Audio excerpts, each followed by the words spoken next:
Hello everyone, Danny here today for take 2 of this video to talk to you about a book that's really a first time experience for me. It's kind of cool. But before I get into all of that, let me start off with my usual favor that I ask. If you love books like me, audiobooks, regular books, whatever, please subscribe to my channel, turn on notifications, join me in my audiobook journey. If you have a book, particularly an audiobook, that you would like my feedback on, put it in the comments right down there below. I will listen to it and I will get back to you. And that leads into why this book was a first-time experience for me. The book is a request, which it's not the first time that I've done a review of a book that was requested, but the requester was the author of the book, and I've never been contacted by an author and asked to review their book, which was kind of cool.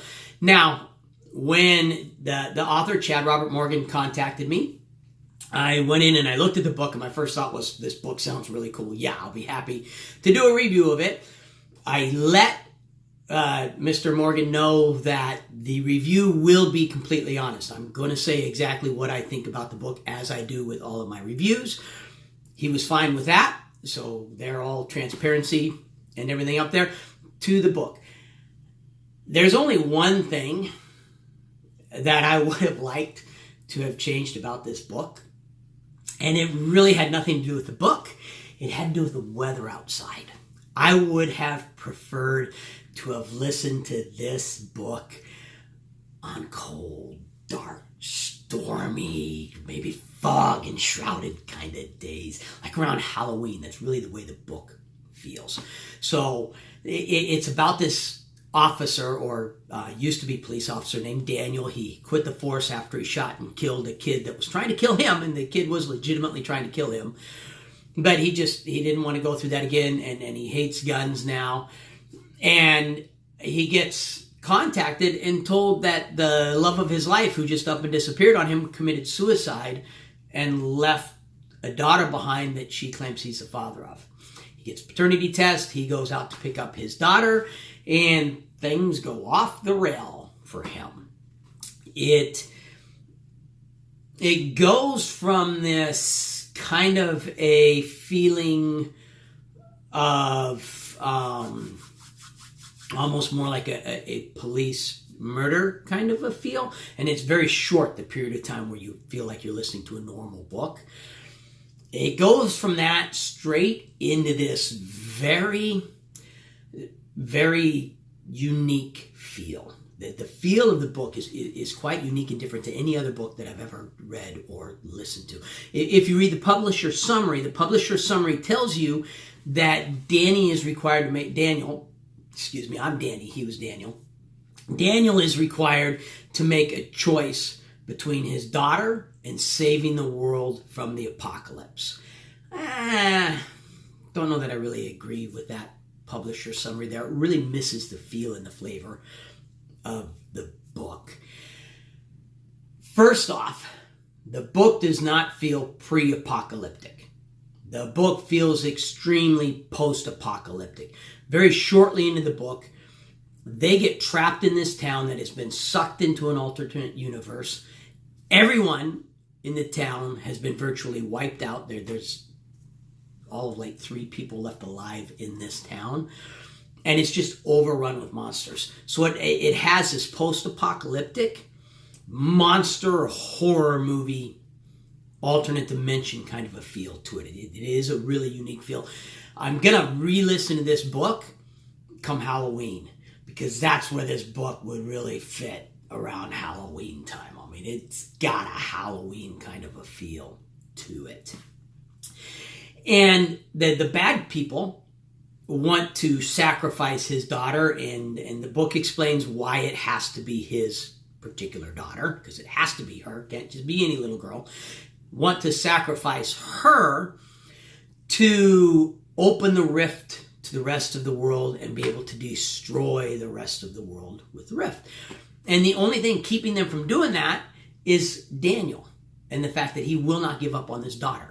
Even though they can't understand, you've never met her, you know nothing about her, just give up on her.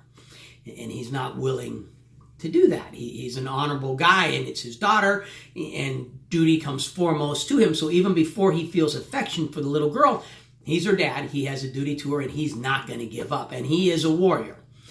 There's a Native American family that's been kind of fighting this evil corporation, and there's really only two of them left. You've got a grandfather and a grandson, and they're the last two of this family, this Native American family. The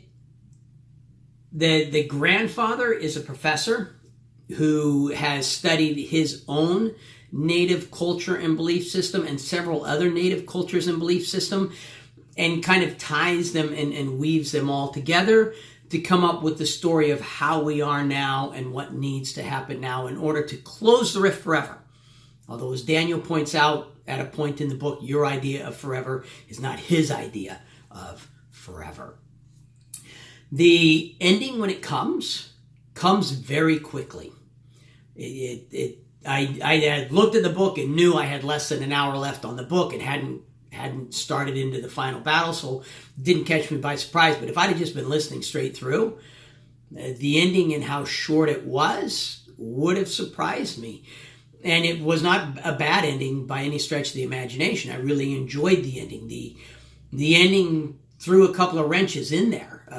The author did a really, really good job leading up to the ending of leaving you in the dark. How is this going to come out? He leaves you feeling like there really is no hope for this little girl. Is this little girl going to live, or is this little girl going to die? I don't see how, based on what I've been told, she survives. And then things get kind of twisted around. If you keep listening past the point when the book feels like it ends, there's a point where the book feels like, okay, book is over. They've ended the main battle. They've ended the epilogue. Book is over. But treat it like a Marvel movie. Don't go, it's over, and turn it off. Keep listening.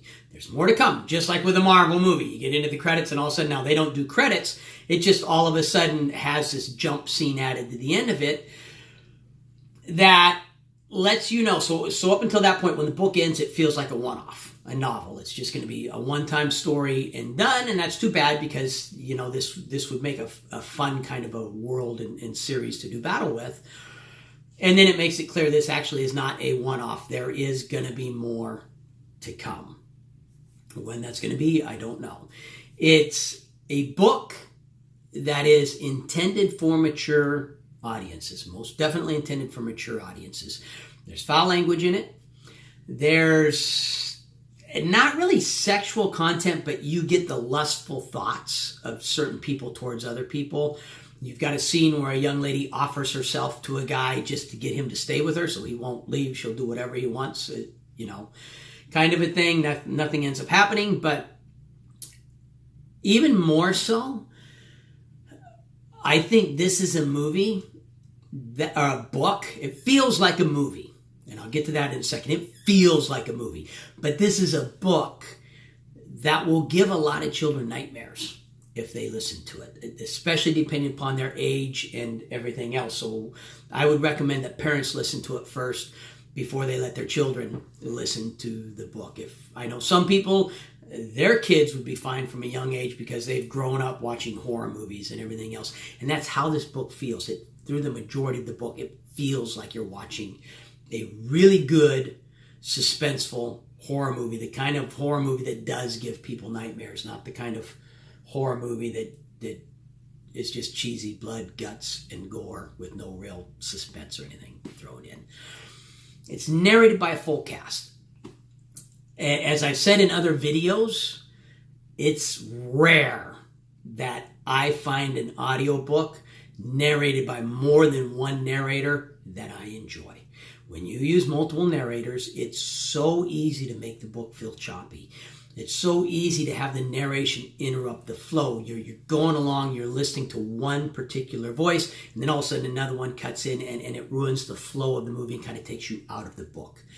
The way this one's done with the full cast really has the opposite effect. It sucks you in. They did a good job.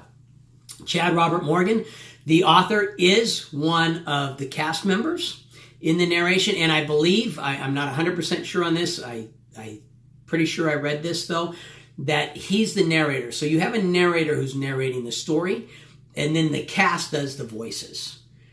And it's really well done, so it flows and it goes, and you don't feel like you've lost anything with it. And I believe it's actually Mr. Morgan's voice doing the main narration of the story. I had something else I was going to say, and it just like slipped out of my head, and I don't remember what it was exactly. But anyhow, it felt like I was into a movie. There were times when it really had that horror movie feel to it. It's a really well done book, a really well done narration, and one where the narration, in my opinion, definitely, that's what I was going to say. They don't do a lot of sound effects. There is the occasional sound effects, and it's nicely done. Too many sound effects overpower a book and destroy the book. They're nicely done. The few sound effects that they do add to it. They most common sound effect is this kind of musical interlude that they do that has this kind of eerie, creepy feel to it. That's like, ooh, what's coming next? What's around the corner there? Kind of a feel to it. It's one where the narration and the cast and the way it was done adds to the book. In my opinion, you will enjoy this book so much more listening to it than you would reading it. It's that style of book, and it's that good a job of the narration on the book. So that being said, if you like this video, please hit the like button. If you like my channel, subscribe. Turn on notifications. Questions, comments, feedback, book requests down in the comments section.